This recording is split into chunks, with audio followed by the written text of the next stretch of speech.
Hallelujah hallelujah hallelujah. Pranab परमेश्वर तुमच्यावर खूप प्रेम करतो आणि तुमच्याशी प्रत्येक क्षणी तो तुमच्याशी बोलत असतो. आणि त्याच्या बोलण्यामागचा हेतू हाच आहे की माझ्याकडे वळा, माझ्या बरोबर एक व्हा आणि विजयी आणि सुखी जीवन जगा. आणि म्हणून तो आपल्याला नेहमी बोलवत असतो. Hallelujah hallelujah hallelujah hallelujah. यावेळेला आपण सर्वजण डोळे झाकूया.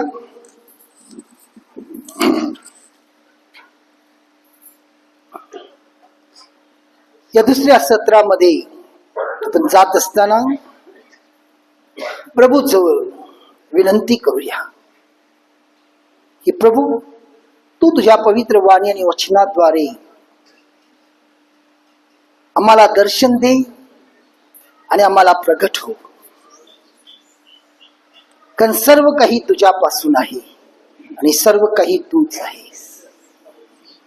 स्तुती आराधना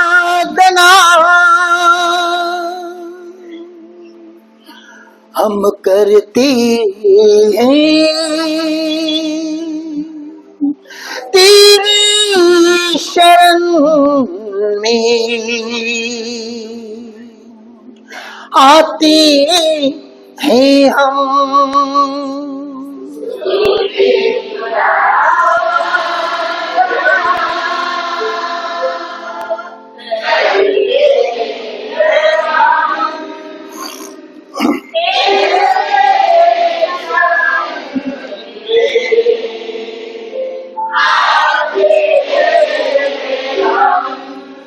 यहोवा इलेहिम हो तुम,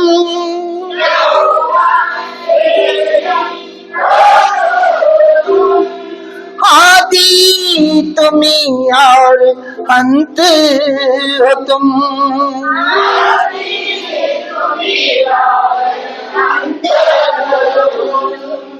जीवन हमारा है तेरी कृपा.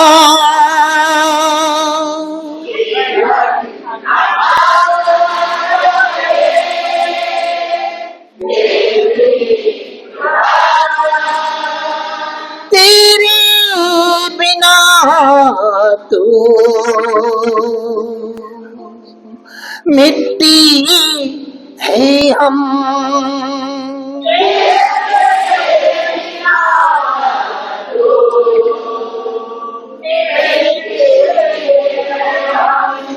स्तुति आराधना करते हैं हम.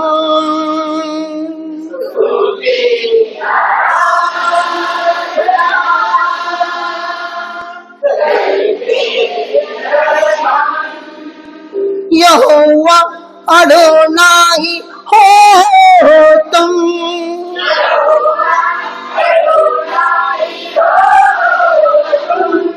स्वामी तुम्ही और मालिक हो तुम.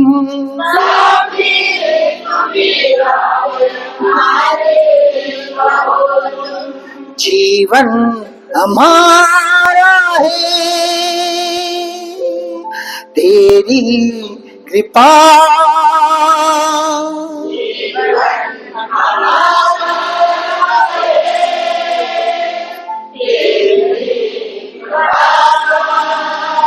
तेरे बिना तो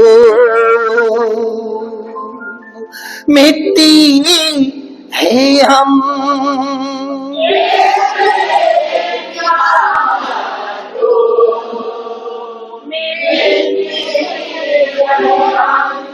स्तुति आराधना करती है हम.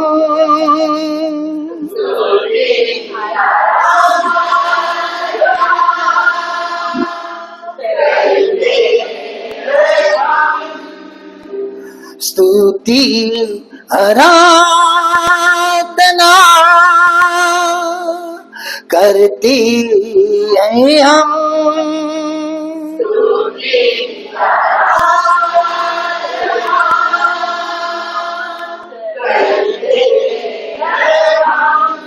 तेरी शरण में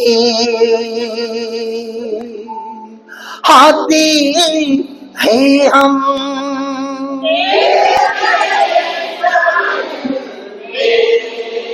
दोनों हाथ भर कर आपके दोनों हाथ भर कर प्रभु शरण का hallelujah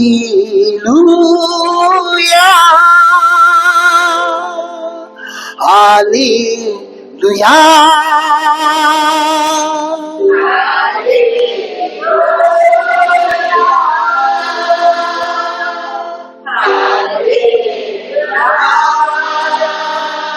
hallelujah hallelujah hallelujah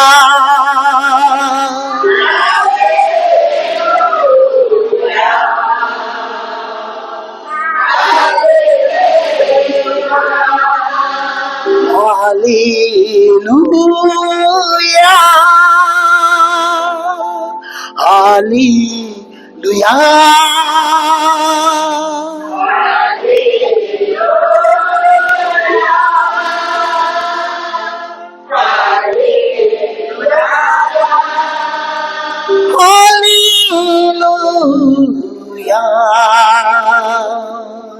hallelujah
पवित्र सेनाधीश प्रभू,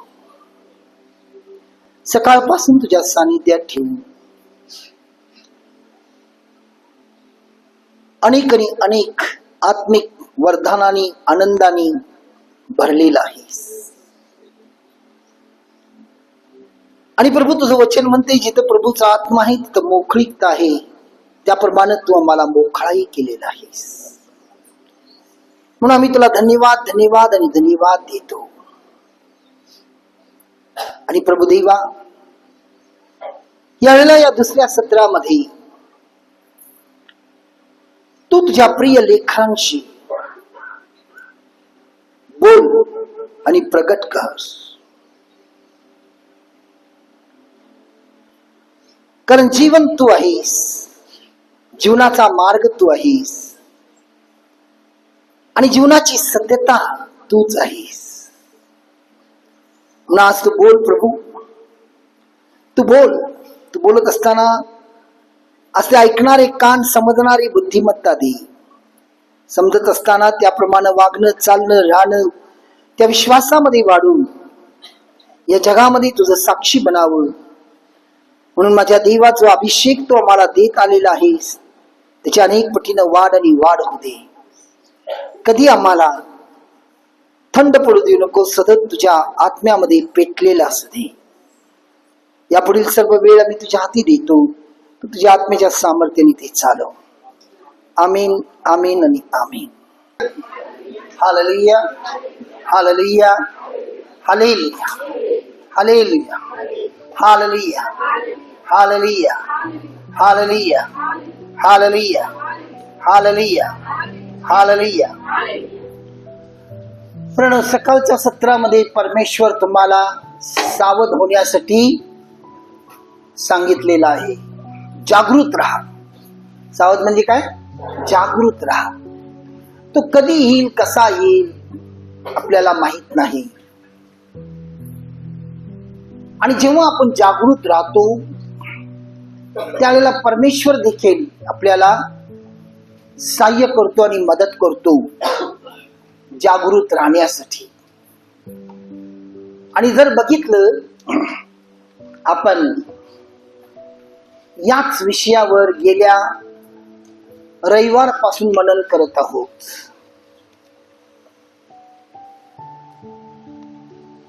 कारण परमेश्वर आपल्याला कोणता आत्मा दिलेला आहे? सामर्थ्याचा आत्मा दिलेला आहे की नाही?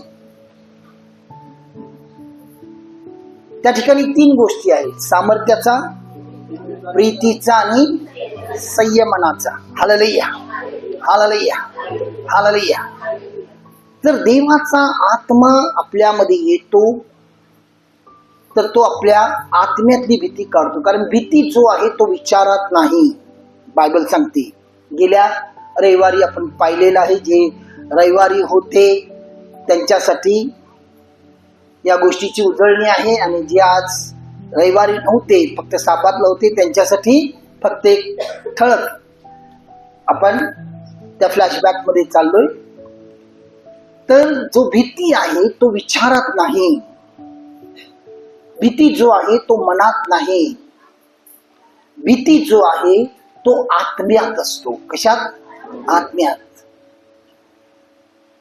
आणि भीती जो बाळगतो तो आपल्या जीवनामध्ये काहीही प्रगती करू शकत नाही.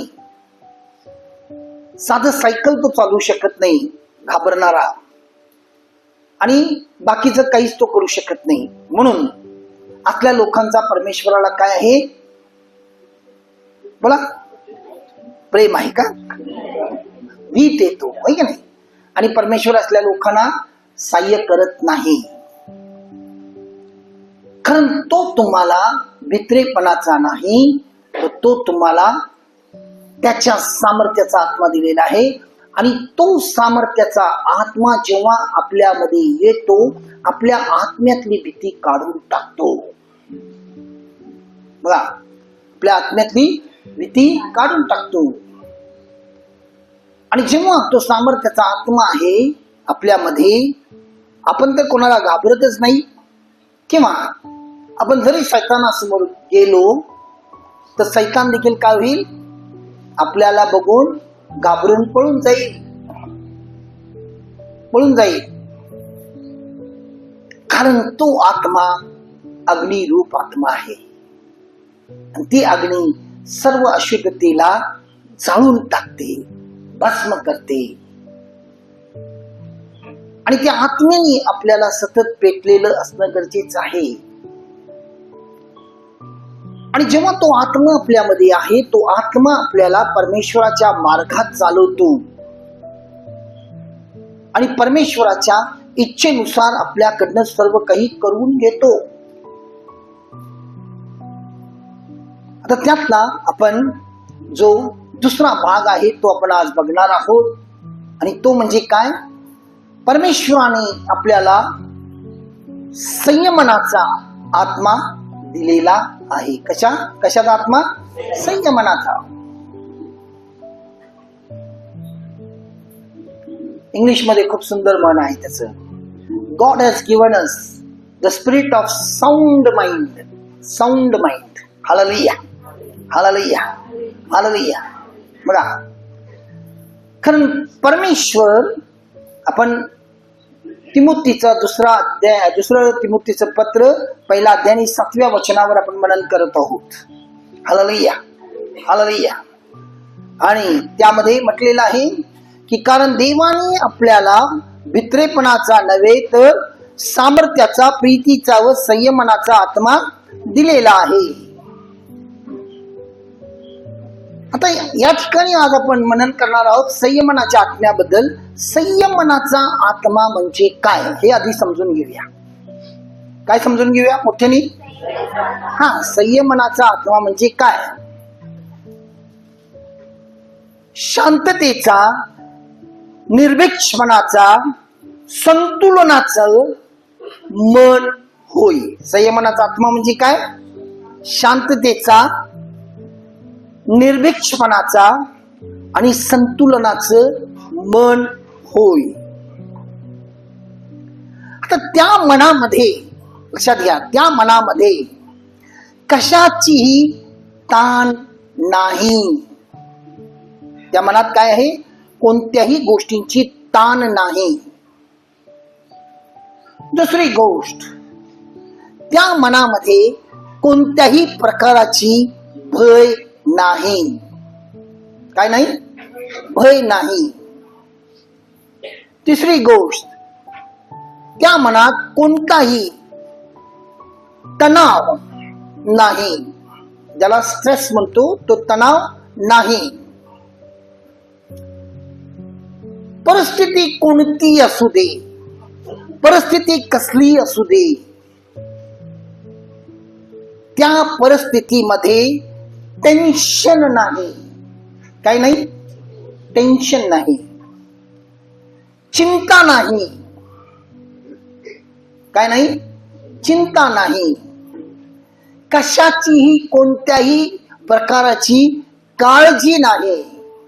बिंदास असते, काळजी नाही. नकारार्थी विचार येत नाही. काय येत नाही? नकारार्थी विचार येत नाही. Hallelujah, hallelujah. तर फक्त आणि फक्त त्या मनात आनंद असतो, मन उत्साही असतो. बघा, आणि तो जो मन आहे तो परमेश्वराच्या चांगुलपणाने भरलेला असतो. कशाने? परमेश्वराच्या चांगुलपणाने भरलेला असतो, ममतेने भरलेला असतो, सहानुभूती असते, दयाने भरलेली असते, देवाच्या सर्व गुणांनी तो भरलेला असतो. आणि त्यालाच संयमनाचा आत्मा किंवा मन म्हटलेलं आहे. Hallelujah, hallelujah, hallelujah. आता हा आत्मा परमेश्वर देवाने तुम्हा सर्वांमध्ये दिलेला आहे. हा आत्मा परमेश्वर देवाने तुम्हा सर्वांमध्ये दिलेला आहे. कधी? ज्या वेळेला तुम्ही प्रभू येशूवर विश्वास ठेवलेला आहात, येशूला स्वीकारलेला आहात. बघा, पूर्णपणे जेव्हा तुम्ही समर्पण केला त्याच वेळेला परमेश्वर देवाने हे येशूचं मन, हे काय आहे? असंयमनाचा आत्मा म्हणजे काय? येशूचं मन तुमच्या आत्म्यामध्ये ठेवलेला आहे. काय म्हणते समजते? सगळेजण एकदम शांत होऊन गांभीर्य येऊन बघायला लागला. मला भीती वाटायला लागली. Hallelujah, hallelujah, hallelujah, hallelujah. बघा, ज्यावेळेला तुम्ही येशूला स्वीकारला, आता तुम्ही एक ऍक्शन सॉन्ग म्हटला ना, काय सॉन्ग होता तो? काय होता? ओ मेरे साथी, यीशु को मान लो, यीशु को जान लो. कारण तुम्हाला येशू कोणाच्या ना कोणाच्या तर्फे तुमच्याकडे आला. जसं आमोस गावामध्ये येशूला सोडून 2 प्रेषित चाललेले होते. येशू त्यांच्या बरोबर चालत होता, त्यांना माहिती नव्हतं तो हा येशू आहे म्हणून. तसं येशू तुम्ही जेव्हा अडचणीत होता, तुम्ही जेव्हा संकटात होता, तुम्ही जेव्हा दुःखात होता, तुम्ही जेव्हा कोणत्या तरी ह्याच्यामध्ये अडकलेला होता, बंधनात, त्यावेळेला येशू तुमच्या जवळ आला. तुमच्या मित्राद्वारे, तुमच्या नातेवाईकाद्वारे, तुमच्या शेजाऱ्याद्वारे. ती लोक आणली नाहीत. कदाचित ती लोक म्हणजे मी घेऊन गेलो म्हणून त्याचं चांगलं झालं. आलो, कोणी घेऊन जाऊन कोणाचं चांगलं होत नाही. कधी कधी कोणी घेऊन जाऊन कोणाचं वाटोळं करून टाकतात. Hallelujah, hallelujah. बघा, तर तुमच्या जवळ ती व्यक्ती आलेली आहे आणि त्या व्यक्तीने तुम्हाला येशू जवळ आणलं. याचा अर्थ तो आहे, ती व्यक्ती नाही, त्या व्यक्तीच्या रूपात येशू तुमच्या जवळ आलेला आहे. कारण तुम्ही त्याचे आहात आणि तो तुम्हाला त्याच्या जवळ आणून तो काय म्हणतोय, मला ओळख, मला समज. कारण जेव्हा तुम्ही त्याला ओळखता, तुम्ही त्याला समजता, प्रियानो, त्यावेळेला तुम्ही त्याच्यावर प्रेम करायला सुरुवात करता. प्रेम कोणी आंधळ्यापणानं करत नाही. जो आंधळ्यापणानं करतो तो मूर्ख माणूस आहे. Hallelujah, hallelujah, hallelujah. त्यांनी करतात म्हणून आपण करूया नाही. जो आतून आत्म्यातनं प्रेम करतो, ती प्रेम खरोखर टिकलेली असते, तुटतात तुटत नाही, तुटतात तुटत नाही. बघा, इतकं मजबूत असते. तसे येशूचं आणि आपलं प्रेम असणं गरजेचं आहे. येशू तर करतोयच, तोडतो आपण. येशू तर करतोय, तोडतो आपण. तर या ठिकाणी जेव्हा तुम्ही येशूवर प्रेम करता, म्हणजे तुम्ही येशूला पूर्ण समर्पित करता. कोणी तुम्हाला सांगितलं म्हणून जर तुम्ही बाप्तिस्मा घेतलेला आहात तर हा मूर्खपणा आहे. बघा, कोणता पालक म्हणा, कोणतं सेवक म्हणा, कोणी तुम्हाला सांगितलं बाबा तू बाप्तिस्मा घेतल्याशिवाय येशू मध्ये पूर्ण होत नाही, हा मूर्खपणा आहे. बाप्तिस्मा घेण्यासाठी तुमची स्वतःची तयारी व्हायला पाहिजे, मनाची. आणि मनाची तयारी कधी होईल, जेव्हा तुम्ही त्याला पूर्णपणे ओळखाल. ज्या वेळेला तुम्ही ओळखता त्यावेळेला त्याच्या प्रेमात पडता आणि मग तुम्ही आणि तो एक होता. Hallelujah, hallelujah, hallelujah. आणि जेव्हा तुम्ही तो एक होता त्यावेळेला काय करतोय, परमेश्वर पिता येशूचं मन काढतो आणि तुमच्या आत्म्यामध्ये ठेवतो. आता येशूचं मन म्हणजे काय हेही बघूया. Hallelujah, hallelujah, hallelujah. येशू ज्या वेळेला मानव या रूपात या जगात होता, त्यावेळेला तुम्ही जर त्याच्या जीवनावर जर मनन केला तर तुमच्या लक्षात येईल, येशूवरती जे काही आज आपल्यावरती जो प्रसंग येत आहे किंवा ज्या अडचणीत आपण जात आहे, जे काही अडथळे आपल्या जीवनात येतात, बघा, अडखळणं येतात, आणि अशा सर्व परिस्थितीतून अशी कोणती परिस्थिती राहिली नाही, या सर्व परिस्थितीतून आपला प्रभू येशू गेलेला आहे. तर ह्या परिस्थितीतून जात असताना आपल्यात आणि त्याच्यामध्ये फरक काय आहे बघा. कारण बायबल म्हणते तो या जगात असताना पूर्ण मानव होता आणि त्याच क्षणी तो पूर्ण देवही होता. म्हणून अशा सर्व परिस्थितीतून तो जात असताना अतिशय शांत म्हणजे निवांत होता. अडचणी होते, आरोप होते, संकट होते, अडखळणं होते, बघा त्याला आता पकडणारच आहे, अशा अनेक गोष्टी घडत गेल्या, तरी तो काय होता, निवांत होता. इंग्लिश मध्ये कूल म्हटलेला आहे. बघा, निवांत होता. तो कधीही कोणत्याही गोष्टींचं भय बाळगलेला नाही. परिस्थिती कोणतीही त्याच्या समोर येते, तो कधीही अजिबात हडबडलेला नाही. म्हणून मी तुम्हाला एक उदाहरण देतो. हा उदाहरण तुम्हाला चारही शुभ वर्तमानामध्ये मिळेल. शुभ वर्तमान काय करते, येशूचा इतिहास आपल्याला सांगतो. Hallelujah, hallelujah. मत्ते, मार्क आणि कोणतं आहे, लूक आणि माहिती आहे, खरंच माहिती आहे, मला माहित नव्हतं. Hallelujah, hallelujah. या चारही शुभ वर्तमानामध्ये हा प्रसंग रेकॉर्डेड आहे. Hallelujah, hallelujah. येशू डोंगरावर होता एका ठिकाणी, अरण्यात थोडक्यात, आणि त्या ठिकाणी मोठा लोकसमुदाय होता जसा आज आहे. आणि त्या लोकसमुदायामध्ये बायबल म्हणते 5,000 फक्त पुरुष वर्ग होते. 5,000 पुरुषांची 5,000 स्त्रिया असणार. 5,000 पुरुष आणि स्त्रियांची 2-2 मुलं जरी बघितलं तर किती झाले? 10,000 झाले. एवढी मोठी जत्रा त्या ठिकाणी भरलेली होती. येशूला ऐकण्यासाठी आलेली होती. बायबल म्हणते 3 दिवस ते पूर्णपणे मग्न होते येशूच्या त्या सर्व शिक्षणामध्ये. आणि तिसऱ्या दिवशी जेव्हा त्याला परत जाण्याची वेळ आली आणि त्यावेळेला त्याचे शिष्य येऊन त्याला सांगतात, प्रभूजी लोकांना लवकर पाठवून द्या अंधार होण्याआधी, कारण गाव खूप लांब आहे. आणि त्यांना लवकर जर गावात गेले तर ते काय करतील? काय तर घेऊन खातील तरी. आणि येशू त्या शिष्याला म्हणतो, तुम्हाला त्यांच्यासाठी जेवणाची सोय केली पाहिजे. आणि नक्की तुम्हाला सांगतो त्यामध्ये हा चोंगडेपणा करणारा तो फिलिप होता. तो म्हटला असेल, प्रभूजी ठीक आहे, थोडी लोक दिसतात का तुम्ही म्हणतात या क्षणी त्यांच्यासाठी जेवणाची सोय करा. जरी भाकरी विकत आणायचं म्हणजे का हाताने उचलून आणू शकणार नाही, त्यासाठी गाडी पाहिजे. त्यावेळेला गाडी नव्हती, गाढवं होती, त्यांच्यावर लागून ते आणायचे.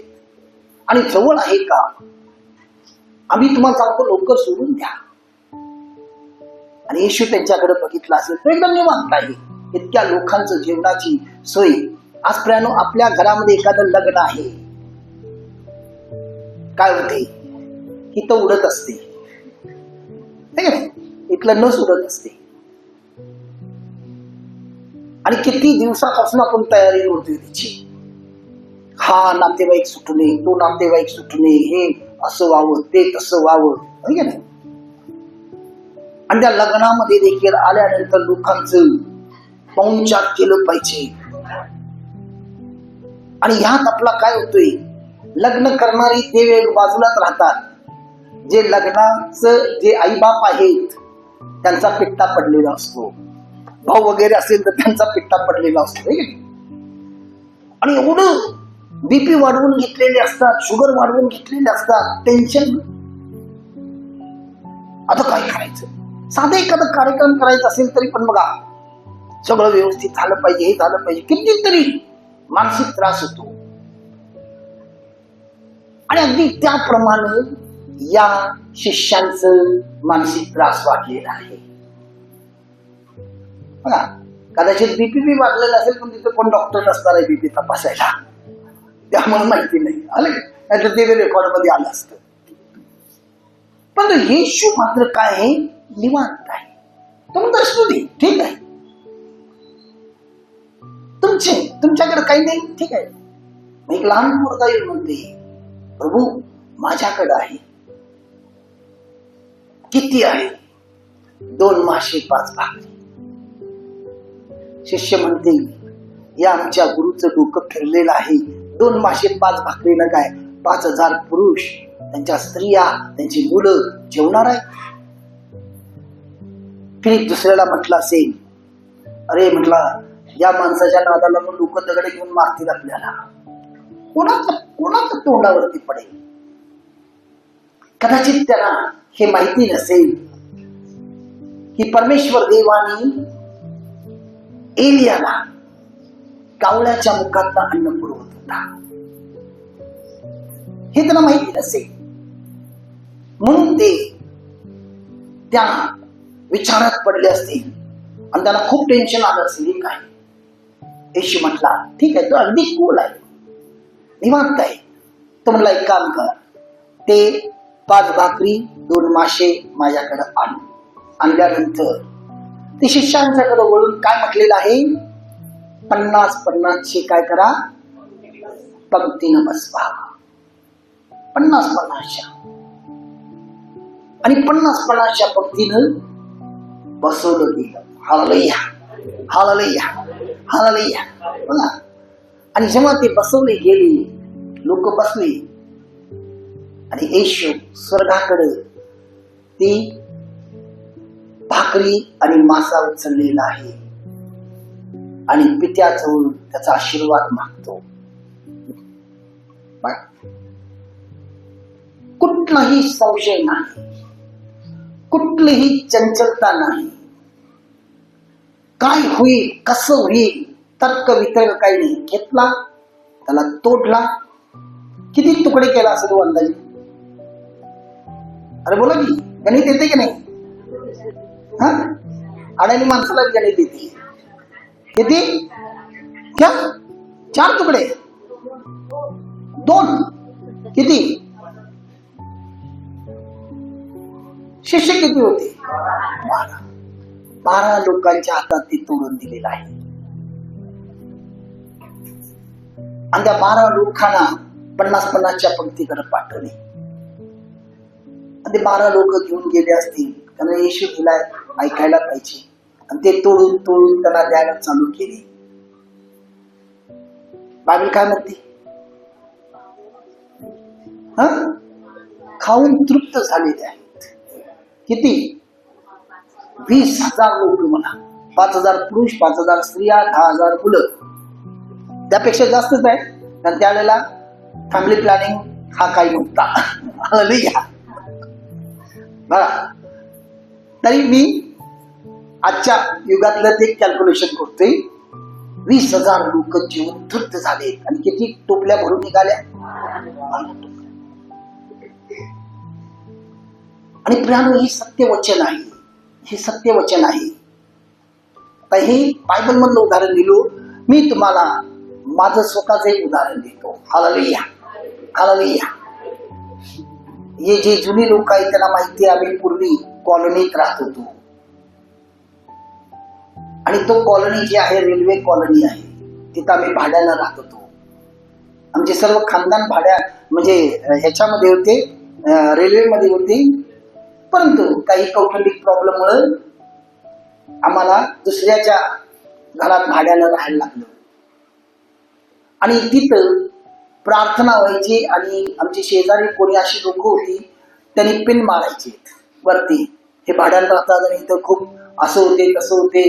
मग अचानकपणे इन्क्वायरी यायची. इन्क्वायरीला काही भीती नव्हती, कारण जे काही व्हिजिलन्स ऑफिसर वगैरे होते ते सगळे माझे म्हणजे चुलत भाऊ किंवा मावस भाऊ, कझन्स होते सगळे.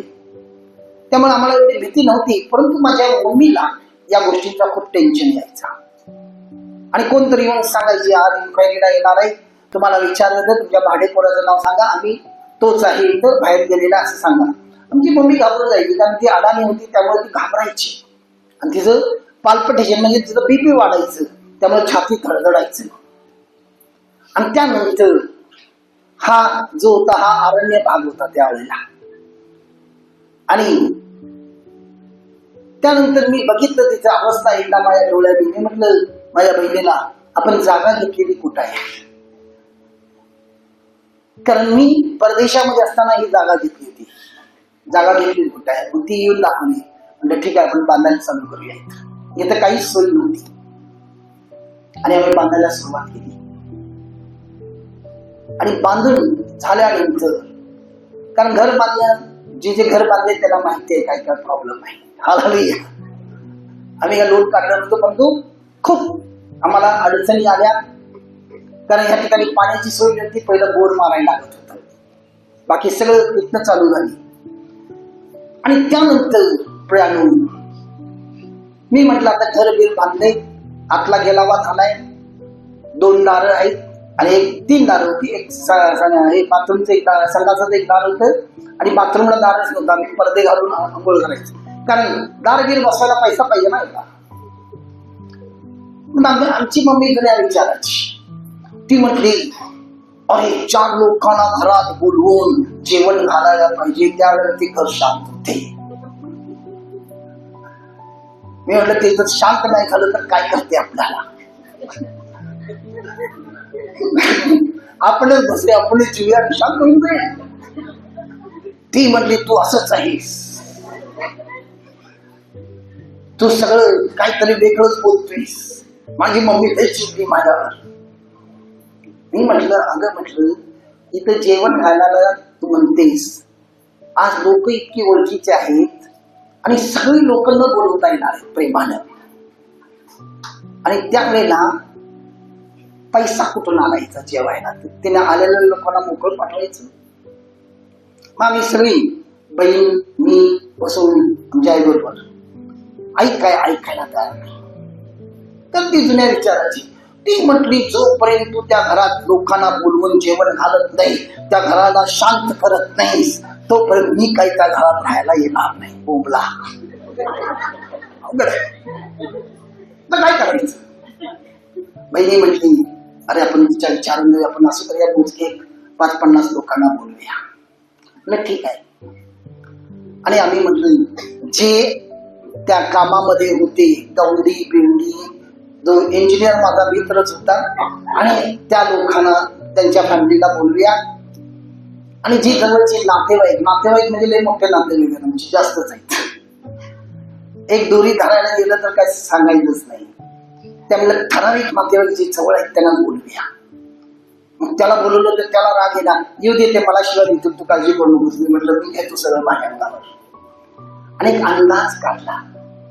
त्यावेळेला माझ्या ग्रुपमध्ये काही लोक अशी होती, खूप जबरदस्त लोक होती, त्यांचा भरपूर ओळख होती. आणि तो म्हटला ब्रदर मी आचारी घेऊन येतो. हिंदू एकता आंदोलनचा एक आचारी होता आणि त्याला घेऊन आला. मला माहिती नव्हतं की हिंदू एकता आंदोलनचा मोठं केस होती, दाढी लांब होती, पितांबर नेसलेला सगळं आला. तो येत नव्हता, परंतु त्याच्या पुढे त्याचं काही चालत नव्हतं.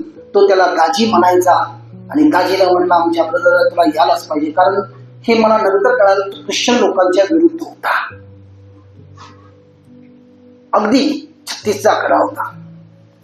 आणि तो म्हटला अशा लोकांच्या घरी मी येणार नाही. तो म्हटला ते तसं नाही आहे, तुला यायलाच पाहिजे, ते आमचे ब्रदर आहेत, तुला यायलाच पाहिजे. आणि त्याला धरून आणलं. मग ते मला माहिती नाही, ते पान म्हणतात त्याला. आधी तो पान म्हटल्यानंतर म्हणलं खायचं पान बद्दल बोलतोय काय, ते ताटाला पान म्हणतात हे मला माहिती नव्हती. मग मी त्याला सांगितलं, जो आमचा एक मित्र होता त्याला म्हटलं अरे आपण म्हणलं 100 लोकांचं जेवण करूया. तो म्हणला दादी 100 लोकांचं म्हणजे 100-125 पान धरूया. म्हणलं पान नाही, 100 लोक बसणार. मला म्हटलं खाण्याचं पान असेल. मग तो म्हणला नाही ब्रदर याला पानच म्हणतात, पान म्हणतात. ठीक आहे. मग तो म्हणला 125 लोकांचं पान धरूया.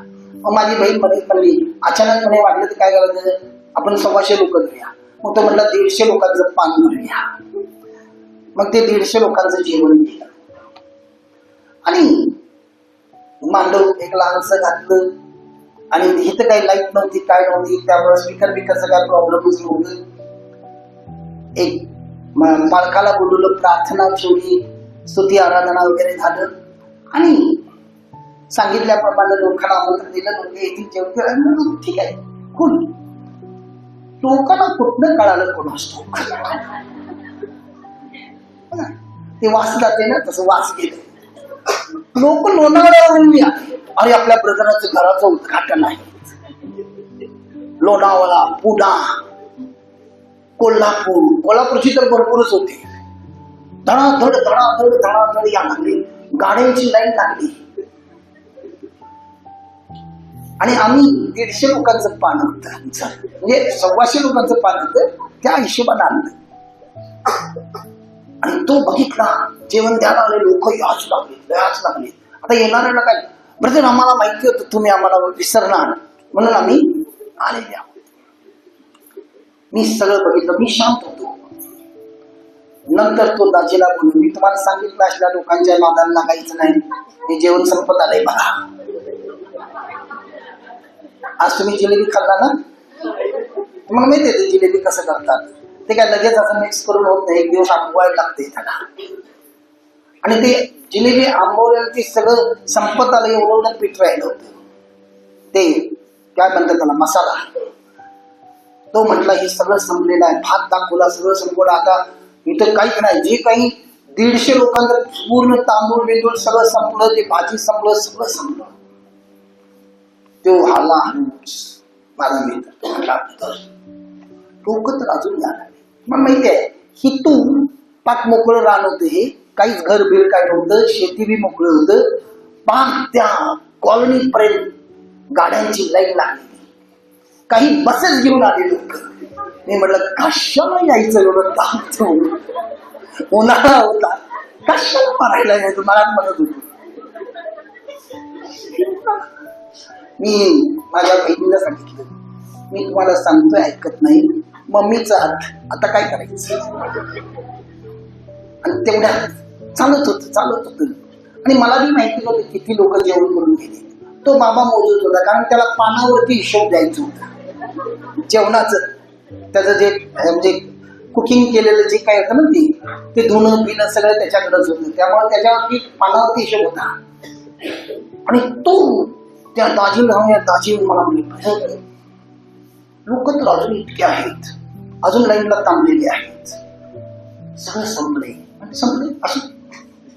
संपले असू दे म्हटलं, कुठं आहे ते, चल मला नाही म्हटलं. आणि तो तिथं नेला. तो एकदम चिटलेला माझ्यावर.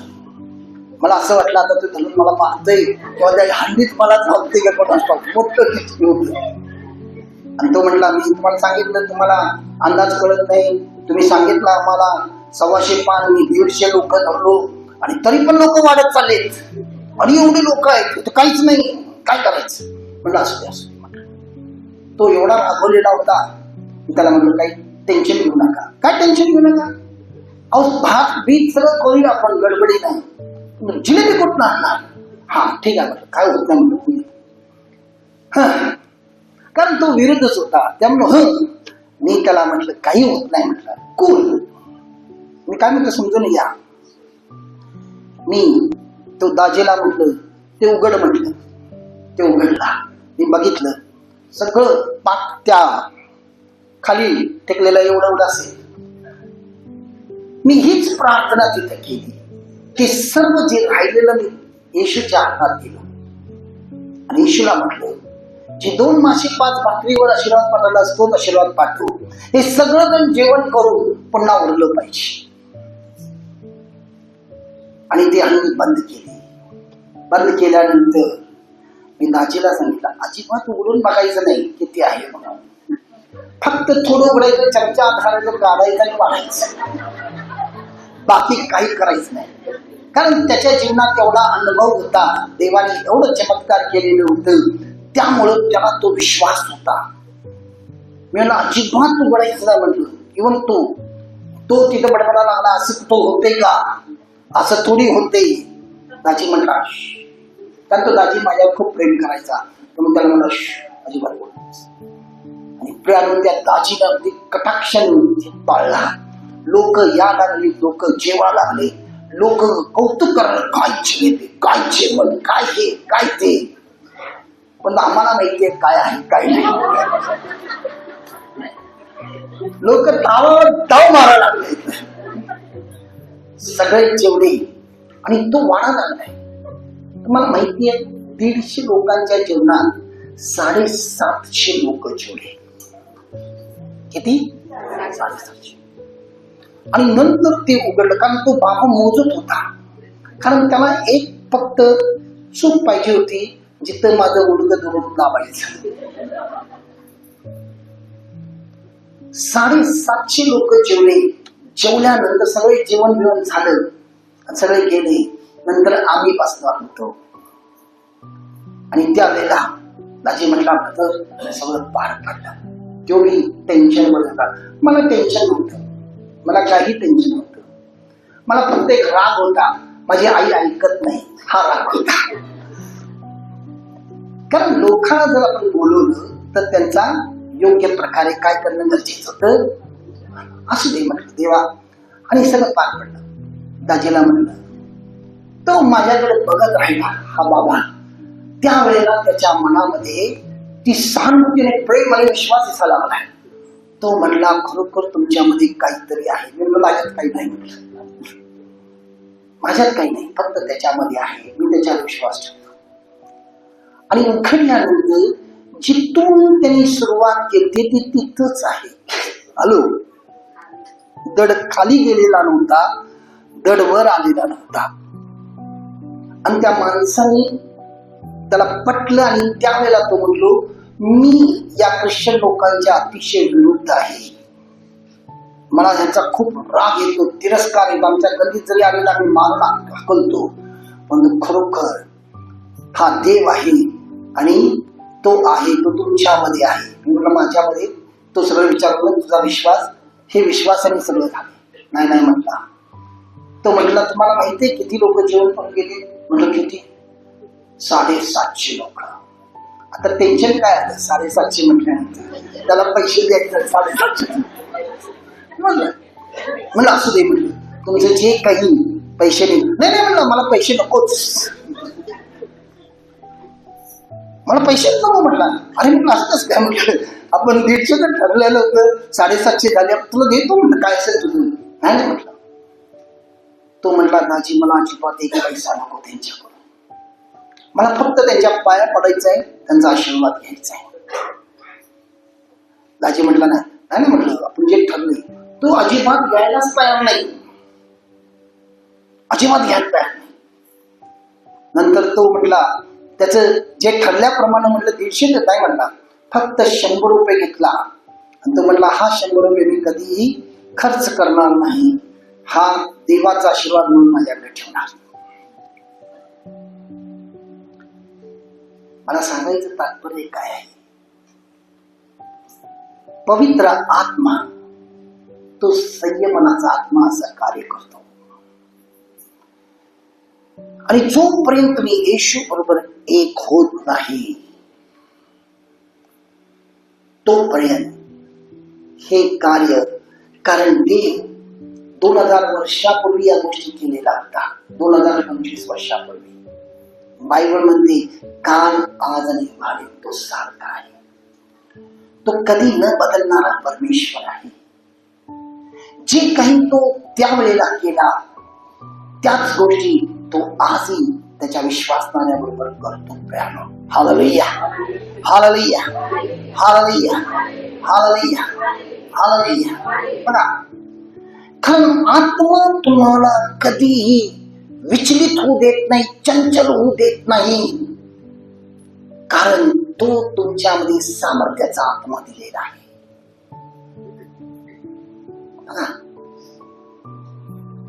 आणि हा प्रसंग काय आहे? एक प्रकारचा सोनामी आहे. सोनामी आता आले बघा, सोनामी आले माहितीये ना, रूसमध्ये म्हणजे रशियामध्ये झालेला आहे. भरपूर मोठा भूकंप झाला. तस हा भूकंप अचानक आपल्या कुटुंबामध्ये होऊ शकतो, आपल्या व्यवसायात होऊ शकतो, आपल्या कामावर होऊ शकतो, बघा आपल्या प्रियजनांच्या बरोबर होऊ शकतो, आपल्या शरीरामध्ये होऊ शकतो. अचानकपणे डॉक्टर म्हणतील तुम्हाला हे रोग झाले. जर तुमच्यामध्ये तो सामर्थ्याचा आत्मा आहे, तुम्हाला विचलित होऊ देणार नाही, तुम्हाला स्थिर ठेवेल. असं म्हणे ठीक आहे, ओके, नो प्रॉब्लेम. कारण येशूचं मन जर तुमच्यात आहे, तुम्ही काय राहाल? निवांत राहाल, कोण राहाल. तो विचार करणार नाही आणि तो तुम्हाला भीती वाटणार नाही. परंतु हे सर्व कधी होईल तुमच्यामध्ये? Hallelujah, hallelujah, hallelujah.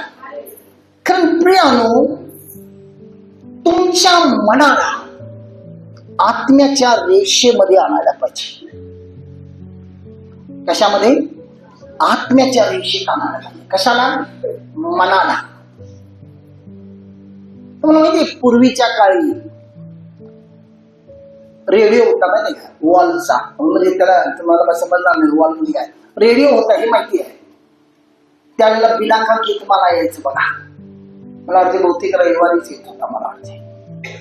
आणि ते ऐकताना त्याच्या बाजूला स्टेशन असायचं. कोणत्या स्टेशनवर यायचं? सिलोन स्टेशनवर 25 मीटर बँडवर येत होता, आहे का नाही? आणि त्याच्या शेजारी अनेक विविध भारती हे ते सगळं लागलेलं असायचं.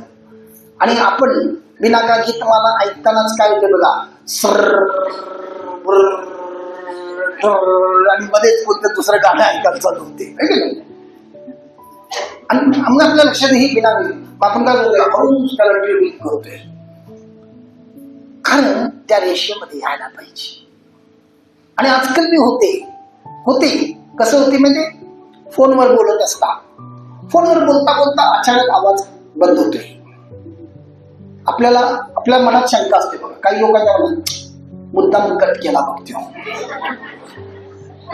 मुद्दाम कट केली, कट झालेली नसते, आपोआपच बंद पडते. आणि आपण बघतोय फोनवर, फोन तर चालू आहे पण फोनवर आवाज येईना. कदाचित आपला आवाज त्याला जात असेल, त्याचा आवाज आपल्याला येत नाही. का? जो सॅटेलाइट आहे, जे वरती हे आहे, ते कनेक्ट होईना. कनेक्ट ज्या वेळेला ते कनेक्ट होत नाही, त्यावेळेला तो काय होते, तो जे काही लिंक आहे हे सगळं तुटते. तस आत्म्याच्या रेषेमध्ये मनाला आणलं पाहिजे. कशाला? मनाला आणलं पाहिजे. Hallelujah, hallelujah. कारण बायबल म्हणते मन जो आहे आपल्या व्यवहाराला किंवा आपल्या विचारांना आवडतो. मन जो आहे आपल्या व्यवहारांना, आपल्या विचारांना आवडतो. Hallelujah, hallelujah, hallelujah, hallelujah. आणि मन जो आहे तो आपल्या जिभेलाही आवडतो. बघा, जिभेलाही काय करतो? आवडतो. मन जो आहे आपल्या कृतीला आवडतो. काय करतो? कृतीला आवडतो. व मन जो आहे आपल्या सर्व काही जे आहे ते मनाद्वारे आखले जातात. जर मन भित्र आहे, मन जर भित्र आहे, बघा, मन जर संशयी आहे, मन जर भित्र आहे, मन जर संशयी आहे, मन जर अशक्त आहे, बघा, मन जर धैर्यशील आहे, तर प्रियानो तुमच्याकडून काहीही घडणार नाही. तुम्ही काहीही करू शकणार नाही. आणि त्यावेळेला काय होते तुम्हाला? जेव्हा तुम्ही दुसऱ्याला बघाल, त्यावेळेला तुम्ही एवढं मात्र नक्की बोलणार बघून, वा काय प्रगती बघ, कुठं होता, कुठनं कुठं गेला, माझ्या समोर काय होता ते, आता कुठे गेला, हे एवढं बोलणार. बघता बघताच असं काय केलं कोण असतो एवढं वाटलं. कारण त्याची जी काही प्रगती, त्याची जी काही वाढ आपण बघतो, त्यावेळेला आपल्या पोटात लई होते, लई होते. लक्षात ठेवा. आणि तुम्ही जिथं आहात तिथून मागे या, जिथं आहात तिथून मागे या. कंगालचे कंगाल राहा. काय राहाल? कंगाल ते कंगाल राहा. Hallelujah, hallelujah. याचा कारण काय? तुमचं मन अशक्त आहे. तुमचं मन काय आहे? अशक्त आहे, भित्र आहे. म्हणून अनेक आई बाप देखील बघा आपल्या मुलांना अजिबात हे नको नको काय काय नको. आपल्या मुलीला देखील चांगलं स्थळ जरी आलं, घराकडेच पाहिजे. शेवटी त्या मुलीचं लोणचं होते. समजा.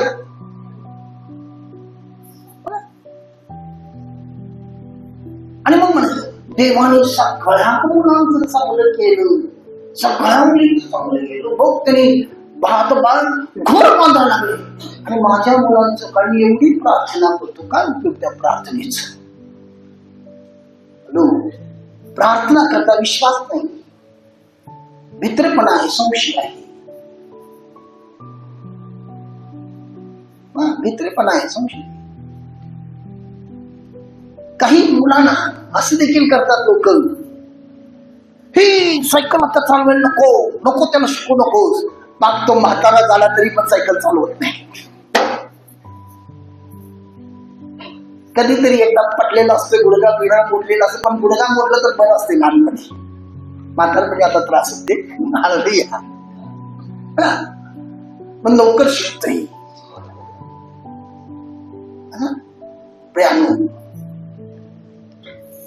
ही काय आहे? काही काही आई बापाचं भीतीमुळं त्या मुलांची प्रगती होत नाही. तुमचा विश्वास पाहिजे. कोणावर? तुमच्या मुलांच्यावर नाही, देवावर.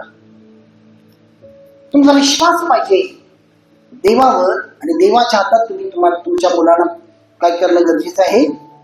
सोपवणं गरजेचं आहे. देव कधीही तुमच्या मुलांना इकडं तिकडं जाऊ देणार. जरी गेलं, मला माहिती आहे व्यसन, देव व्यसन घालतोय. ते व्यसन कसं असते, फाईट करून म्हटलं ते साईडला वडत नाही, एकदम असं वर उचलते, वर उचलते. म्हणून तुमचा विश्वास पाहिजे. जर तुमच्याच मनात सारखं हा नकारात्मक विचार असेल तर कधी प्रगती होणार नाही कोणत्याही गोष्टीत. कोणती, मी हे करू का, कदाचित होईल का बरोबर, नाही होणार, राहू दे. मी केलं तर नुकसान होईल का, होणारच. तुम्ही करण्याआधी जर तुम्ही स्वतःच त्याला एवढा महत्व देता नुकसान होणार, तो नुकसान तुमची वाटच बघत बसलेला असते. तुमच्यामध्ये तो भित्रेपणाचा आत्मा निघणं गरजेचं आहे. तिथं सामर्थ्याचा आत्मा जर आला तर तो आत्मा तुमच्या मनाला आपल्या कंट्रोलमध्ये करेल. Hallelujah, hallelujah, hallelujah, hallelujah, hallelujah. खरं प्रियानो, असली लोक फक्त इवळत असतात. लक्षात ठेवा, काय करतात? फक्त इवळत असतात. नाहीतर दुसऱ्याला दोष देणं माहिती असते, दुसऱ्याकडे बोट दाखवतात. म्हणून परमेश्वर देव म्हणतोय, स्वतः तू माझ्या बरोबर एक हो, कारण तुझ्या ती भीती आहे. कारण मी माझ्या डोळ्याने बघायला लागले, तुम्ही सगळं पांढर शुभ्र दिसायला लागलाय. माझा चष्म्याचा काय काच पांढरा आहे, लाल असला असं मी म्हणून सगळी लाल कसं काय दिसायला लागली रे बाबा. आणि जर तुमच्या मनात जर काळा चष्मा असेल मग तुम्हाला काय दिसणार आहे? हॅलो, किती हुशार आहे हो माझी लोक. Hallelujah, hallelujah, hallelujah, hallelujah. म्हणून या मनाला आत्म्याच्या रेषेत आणणं गरजेचं आहे. म्हणून संत योहान काय म्हणते बघा. संत योहान त्याचा 3रं पत्र काढा, संत योहानाचं. आता ह्या ठिकाणी मराठीमध्ये जरा असं वेगळं आहे भाषांतर करताना. 3रं पत्र आणि त्याचं पहिलं आणि 2रं वचन आपण वाचूया. हळूवारपणे वाचा. हा, एक एक करून वाचा. तिसरं योहानाचं 3रं पत्र, पहिलं आणि 2रं वचन. हा, प्रिय गयास, हा, यास तुझ्यावर खरी प्रीती करणारा वडील यास कडून. आता या ठिकाणी बघा, योहान त्याचा प्रिय शिष्य गयास यास हे पत्र लिहित आहे. तो काय म्हणते, तो त्याचा खूप प्रिय आहे आणि गयास त्याला वडिलासारखं मानतोय. म्हणून तो म्हणतोय, प्रिय गयास ज्याच्यावर अधिक प्रीती करतो त्यास. तो काय म्हणत आहे, तुझा वडील. हा, वाच बघूया. हा, प्रिय बंधू, जसा तुझा आत्मा सुस्थितीत आहे तसे तुला सर्व गोष्टी सुस्थिती व आरोग्य असावे. आता या ठिकाणी गयास इंग्लिशमध्ये वेगळं आहे, मराठीमध्ये फक्त स्टेट आहे. असं त्या ठिकाणी सोल म्हटलेलं आहे. सोल म्हणजे मन. तो काय म्हणते, जसा तुझा आत्मा सुस्थितीत आहे तसं तुझं मन आणि मनातल्या सर्व गोष्टी सुस्थितीत असावं. आणि सुस्थितीत आणि पुढे काय म्हटलेलं आहे, आरोग्य असावं. म्हणजे आता बघा, मन जर सुस्थिती असेल, पहिल्यांदा तो म्हणते आत्मा जर सुस्थितीत असेल आणि तुमचं मन जर सुस्थितीत असेल तर तुम्ही सर्व गोष्टीत प्रगती कराल. आणि एवढंच नाही, तुम्हाला आरोग्य देखील मनापासूनच मिळणार. आरोग्य देखील मनापासून मिळणार. तुमचं मन जर स्थिर नसेल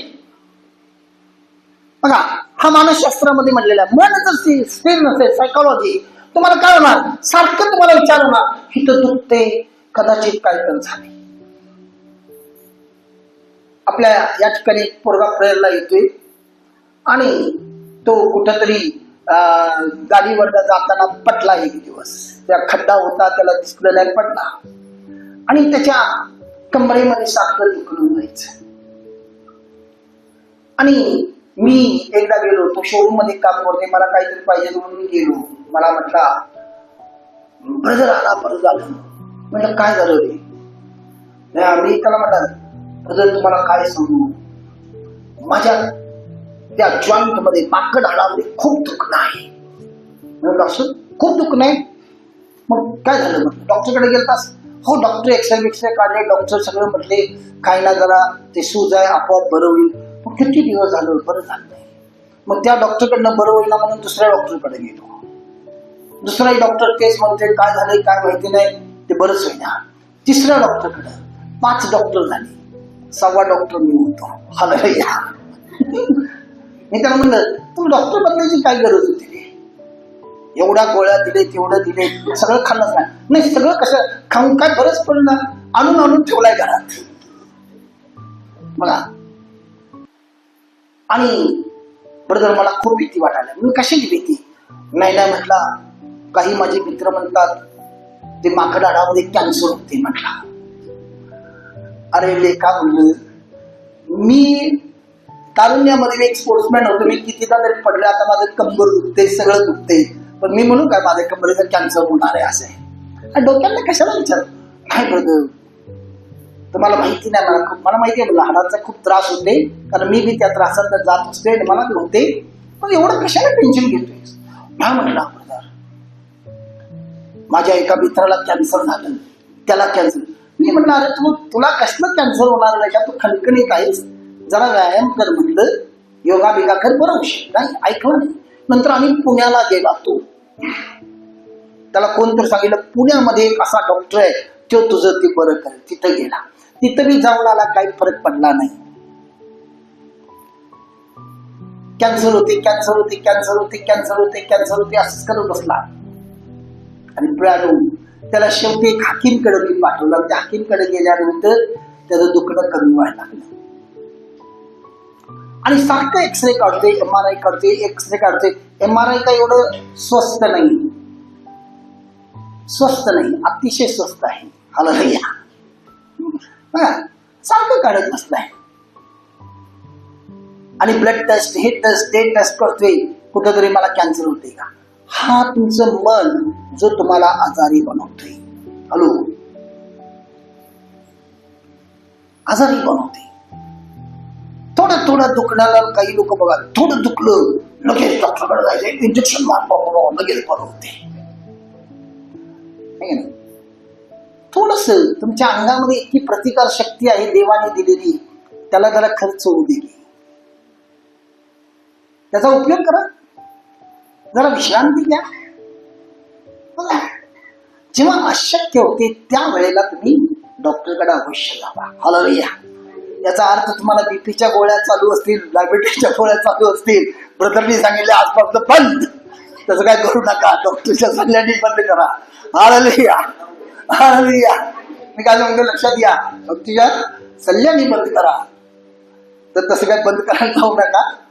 माझं बोलणं काय, साधं अनेक वेळेला आपण काम करतोय, कधी कधी पित्त वाढते, डोकं दुखते, काहीतरी म्हणजे जास्त काम केल्यानं आपलं शरीरामध्ये जे मांसपेशी आहेत त्याच्यामुळे दुखणं येते. त्या दुखण्याला एवढा लवकर घाबरू नका. थोडं विश्रांती घ्या, गरम पाण्याने शेका. सर्दी झाली तर लई चांगला आहे, मेंदू साफ होते. हालेलुया. त्यासाठी त्याला होऊ दे, 2-3 दिवस बाहेर जाऊ दे, नंतर मग वाफ घ्या. वापाने ते बरं व्हायला पाहिजे. हाच मला करणे. हे कधी होणार? तुमचं मन जर मजबूत असेल. आणि मन मजबूत कधी होईल? जर तुमच्यामध्ये सामर्थ्याचा आत्मा आहे, आणि आत्मा आणि मन एका रेषेत जर असला तर तो काय होणार? काय होणार? बोला की, मला वाटतं काय समजलंच नाही. काय होणार? आत्मा जर आणि मन एका रेषेत असेल तर तुमचं मन मजबूत राहील. लक्षात घ्या. कारण बायबल या ठिकाणी म्हणते की जर तुमच्यामध्ये तो सामर्थ्यशाली आत्मा आहे तर प्रियानो तो आत्मा तुमच्या मनाला देखील सामर्थ्यशाली बनवतो. Hallelujah, hallelujah, hallelujah, hallelujah. तुम्ही घाबरणार नाही. म्हणून येशू काय म्हटलेलं आहे, माझ्या नावाने तुमचा छळ नक्की होईल, पण तुम्ही काय करा, मोठ्याने सर्वजण म्हणा की धीर धरा. कारण तुम्ही जर म्हटला नाही तर मला वाटते तुम्ही धीर धरणारच नाही. धीर धरा म्हणजे का? कारण मी या जगाला जिंकलेलं आहे आणि त्या परमेश्वराची आपण कोण आहोत, लेकरं आहोत. तो जिंकलेला आहे. तर आपल्याला काय करणं गरजेचं आहे, आपली परिस्थिती काही असू दे, धीर धरणं गरजेचं आहे. जर तुम्ही धीर धरत नाही, तुम्ही जर भित्रे आहात, गरीब आहात, अतिशय गरीब व्हाल, रोगी आहात, अतिशय रोगी बनाल, कधी तुम्ही चांगलं होणारच नाही तुमचं. बघा, अव्वा मला एवढं दुखते, मी उभा राहू शकत नाही, मी आता पडतोच. परवा एका ठिकाणी एक हिलिंग झाली, तुम्हाला सांगतो. मी त्या घरी गेलो अचानक आणि तिथं बघितलं अंतरावर पडूनच आहे. म्हटलं काय झालं? तिचा नवरा सांगितलं आपलं तर असं झालंय. मी म्हटलं ठीक आहे, म्हटलं मग आपण प्रेयर करूया. मी प्रेयर वगैरे केलं. प्रेयर करून तिला उठवलं, उठ म्हटलं. ती नवऱ्याकडे पाहायला उठू शकतच नाही. नवरा म्हटलं आपण तर उठू शकत नाही. मी म्हटलं ठीक आहे, हात माने खाली वरून तू बसव. तरी तुम्ही बसवला, बसले. बसल्यानंतर काय झालं नाही. मी प्रेयर केलं पवित्र आत्मा दाखवले, तिला सांगितलं उभा राहायला. म्हटलं ती उभा राहा की. म्हटलं आता नाही ब्रदर, मी अजिबात उभा राहू शकत नाही. तुला म्हटलं काय झालं? होत म्हटलं.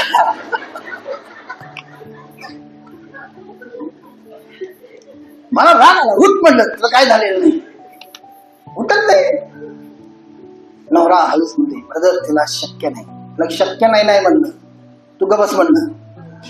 तिला उठून उभा केलं आणि म्हटलं चाल. चालता येईल माझ्या हाताला धर. चालत असताना मी हात सोडून टाकलो. हे नवरा म्हणलं मागे थांब, पटली तर पडू दे, पण तर डोकं आपलं देऊ नकोस. आणि तिचं तिला माहिती नाही, तिच्या बेडरूम मधलं हॉलपर्यंत चालत आली, हॉलपर्यंत. आणि दुसऱ्या दिवशी फोन करून, ब्रदर मी आता उठलोय, सकाळी सकाळी चाला लागले. हे काय आहे? तुमच्या मनाची भीती आहे. मला बसताच येणार नाही, मला उठताच येणार नाही, मला चालताच येणार नाही. हॅलो, मग ते स्नायू देखील ते तुमचं ऐकतात. ते म्हणतात बरं झालं बाबा, हे हालचाल करत नाही, मी बी चांगलं छपून धरून बसतो त्याला, काय होत नाही. हॅलो, मनाची तुमची तयारी ही कोण देणार? मला आत्मा देतो. कोण देणार? आत्मा देतो. म्हणून प्रियानो, तुम्ही जेव्हा आत्म्याच्या द्वारे हे करा. तर परवा मी फोनवर एका व्यक्तीला प्रार्थना केली होती. त्या व्यक्तीची काही लोक इथं आहेत आता. हालेलुया. अजिबात उठणार ब्रदर, पडूनच आहे, काय नाही. म्हणलं काय नाही. मी ठीक आहे म्हणलं, मी प्रेयर करतो. मी फोनवर प्रेयर केली. प्रेयर केल्यानंतर त्या व्यक्तीचा खूप विश्वास आहे. त्याला म्हणलं आता उठून बस. उठून बसला का? हा बसला. स्पीकरवर फोन होतं. आता उठून उभा राहिला का? उभा राहिला. आता त्याला चाल म्हटलं, तो चालला आणि चालू लागला. आणि नंतर मग तो मला मेसेज पाठवला, ब्रदर आता मी पूर्णपणे बरं आहे आणि मला पूर्ण बरं वाटते. हॅलो, मनाची भीती ज्याच्यावर सैतान कुंडली मारून बसतो बघा. म्हणून तुमच्या मनामध्ये जर भीती आहे तर तुम्ही काही प्रगती करू शकणार नाही. आणि एक लक्षात ठेवा, देवाने तुम्हाला सामर्थ्याचा आत्मा दिलेला आहे आणि तो आत्मा तुमच्यामध्ये आहे. जर तुम्ही अजूनही भीतीमध्ये आहात तर लक्षात ठेवा, तुमच्या आत्म्यामध्ये काय झालेलं आहे? पूर्ण नाही. तुम्ही अधिक आणि अधिक प्रार्थनेत वाढा.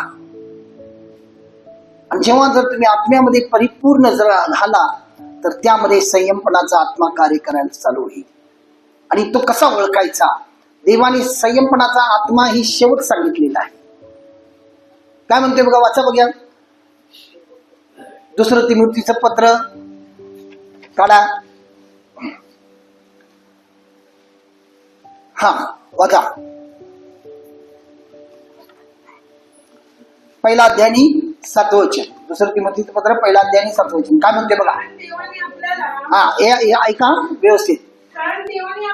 हा हा कशाचा आत्मा दिलेला आहे? सर्वजण मोठ्याने. त्यानंतर काय म्हटलेलं आहे? प्रीतीचा. कशाचा? प्रीतीचा. प्रेमाचा म्हटलेला आहे का? प्रेम आणि प्रीतीमध्ये फरक आहे. हॅलो, प्रीती म्हणजे कोणती अपेक्षा न करता प्रेम करत राहणं, याला प्रीती म्हणतात. अनकंडिशनल लव्ह जो ख्रिस्त आपल्यावर करतोय त्याला आगापे प्रेम म्हणतात. प्रीतीचा आत्मा तुम्हाला दिलेला आहे. आता त्यानंतर काय म्हटलेलं आहे? असंयमनाचा. त्यानंतर म्हणतोय असंयमनाचा. आता हा आत्मा कधी तुमच्यामध्ये ऍक्टिव्ह होणार? जर तुम्ही सामर्थ्याच्या आत्म्यामध्ये परिपूर्ण असाल तर तुमच्यामध्ये प्रीती वाहणार. प्रीती म्हणजे कोणती अपेक्षा करणार नाही. तू माझ्यावर प्रेम केलास तर मी तुझ्यावर प्रेम करेन. तू मला हे दिलास तर मी तुला ते देईन. तू माझ्याशी बोललास तर मी तुझ्याशी बोलेन. बघा, याला प्रेम म्हणतात. प्रीती म्हणजे कोणतीही अपेक्षा न करता फक्त प्रेम करत राहणं. तुझ्यामुळे असं झालं हे म्हणणार नाही. तू असं बोललीस म्हणून असं झालं, तू असं वागलास म्हणून तू असं हे झालं. एकमेकाला दोष देणार नाही, फक्त प्रेम करा. आज येशू जर आपल्यावरती प्रीती केला नसता तर तुम्ही सर्व इथं बसला असता? या जगात राहिला असता? चालला असता? नाही. तो प्रेम नाही, तो प्रीती करतो. आपण किती पाप करतोय, किती अपराध करतोय, किती चुका करतोय, तरी त्याची प्रीती आहे म्हणून तो आपल्याला सावरतो आणि आपल्याला त्याच्या जवळ घेतो. आज येशू म्हणतोय, आज मी माझी जागा तुम्हाला दिलेला आहे. हॅलो, मी माझी जागा तुम्हाला दिली आहे. त्या प्रीतीत तुम्हाला वाढायचंय. तुम्ही जेव्हा ती प्रीती कराल त्यावेळेला तुमच्यामध्ये तो सामर्थ्य वाढेल. म्हणजे प्रीती जो आहे पापाची रास झाकून टाकते. चुका मोजत बसत नाही. घरी गेल्यानंतर 1 कोरिंथीकराचं पत्र 13वा अध्याय मनन करा. वाचू नका, मनन करा पूर्ण. त्या ठिकाणी प्रीतीची परिभाषा तुम्हाला मिळेल. कारण देव जो केलेला आहे तो फक्त आपल्यावर प्रेम. आणि ज्या वेळेला तुम्ही ह्या गोष्टी कराल, लक्षात घ्या, तुम्ही सामर्थ्याच्या आत्म्यात आहात. आणि तो सामर्थ्याचा आत्मा तुमच्यामध्ये संयमपणाचा आत्मा कायम करायला चालू करतो. तुम्ही कूल राहा. परिस्थितीनुसार घाबरणार नाही.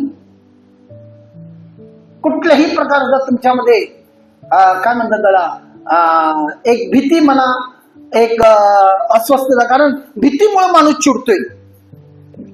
त्याच्यामध्ये भीती असते म्हणून तो चिडतोय. बघा, राग येणं ही भीती आहे. ती भीती तुमच्यामध्ये राहणं. तुम्ही अगदी शांत राहाल. आणि ज्या वेळेला तुम्ही शांत राहाल प्यानो, त्यावेळेला परमेश्वर तुम्हाला चातुर्य देईल, बुद्धिमत्ता. त्या गोष्टीवर कसं विजय प्राप्त करायचं. म्हणून तुम्ही जर या प्रीतीमध्ये परिपूर्ण नाही तर तुम्ही आत्म्यामध्ये परिपूर्ण नाही. जर आत्म्यामध्ये परिपूर्ण नाही तर तुम्ही सामर्थ्यामध्ये परिपूर्ण नाही. कारण तो सामर्थ्याचा आत्मा तुमच्यामध्ये प्रीती उत्पन्न करतो आणि ती प्रीती तुम्हाला तुमच्या शत्रूला क्षमा करण्याची ताकद देते. तुमचा छळ करणाऱ्यासाठीही तुम्ही काय कराल? मध्यस्थी कराल. देवाने मला खूप सुंदर एक विषय दिलेला आहे. मी त्याच्यावर मनन करत आहे आणि तो विषय मी मांडणार आहे कोणत्या तरी एका रविवारी. Hallelujah, hallelujah, hallelujah, hallelujah. तर एक लक्षात ठेवा प्रियानो, आत्म्यामध्ये परिपूर्ण व्हा, मग तुम्ही प्रीतीमध्ये पण. कारण प्रीती जो आहे तो ख्रिस्ताचं मन आहे, ते फळ आहे. प्रीती, आनंद, शांती, सहनशील, ममता, चांगुलपणा, विश्वासूपणा, सौम्यता, इंद्रिय दमन, हा त्याचा फळ आहे. आणि हे आपोआप कार्य व्हायला चालू होतं. याने डोळे झाकून स्वतः आत्मचिंतन करा की तुम्ही खरोखर त्या पवित्र आत्म्यामध्ये परिपूर्ण आहात का? कारण तुम्ही जर परिपूर्ण आहात, ख्रिस्त कधी येऊ दे, मी त्या 5 शहाण्या कुमारी सारखं माझा दिवा पेटलेला असणार आहे.